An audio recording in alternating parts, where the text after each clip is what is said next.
Tukio hili la kuweka jiwe la msingi la jengo la ofisi ya Chama cha Mapinduzi lina umuhimu wa kipekee. Kwa upande mmoja, linaakisi ndoto ya waasisi wa chama chetu wakiongozwa na mwenyekiti wetu wa kwanza wa chama hiki hayati Baba wa Taifa Mwalimu Julius Kambarage Nyerere.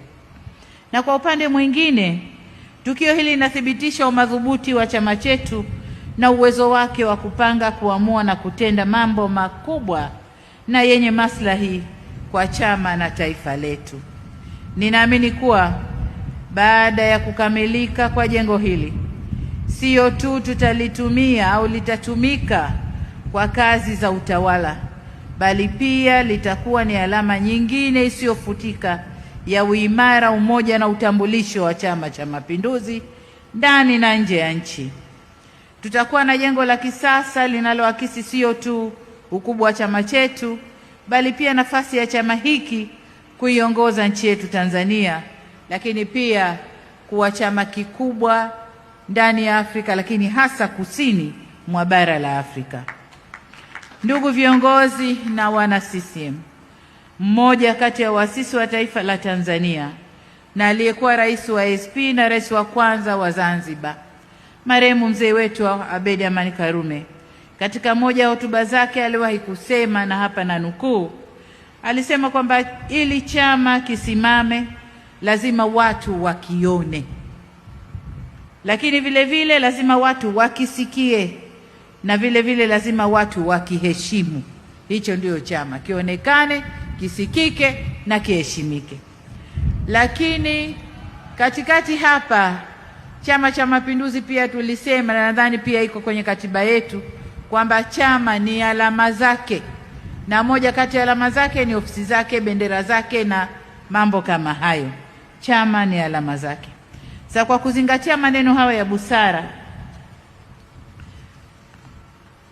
kupitia hadhara hii ninapenda kusisitiza na kuwakumbusha viongozi wenzangu na watendaji wote wa Chama cha Mapinduzi, lakini hasa vijana wanachama wa Chama cha Mapinduzi, kwamba utendaji kazi mzuri wa chama si tu kuwa na jengo la fahari, si kuta, dari na sakafu iliyopambwa na kupendeza, bali utendaji mzuri wa chama, ofisi za vyama hii tunayoijenga, lakini hata zile za mikoa na wilaya, ni sehemu ambapo wanachama wetu hususan vijana watapata fursa ya kupatumia ili kujifunza na kujijenga kiuongozi na kimaadili.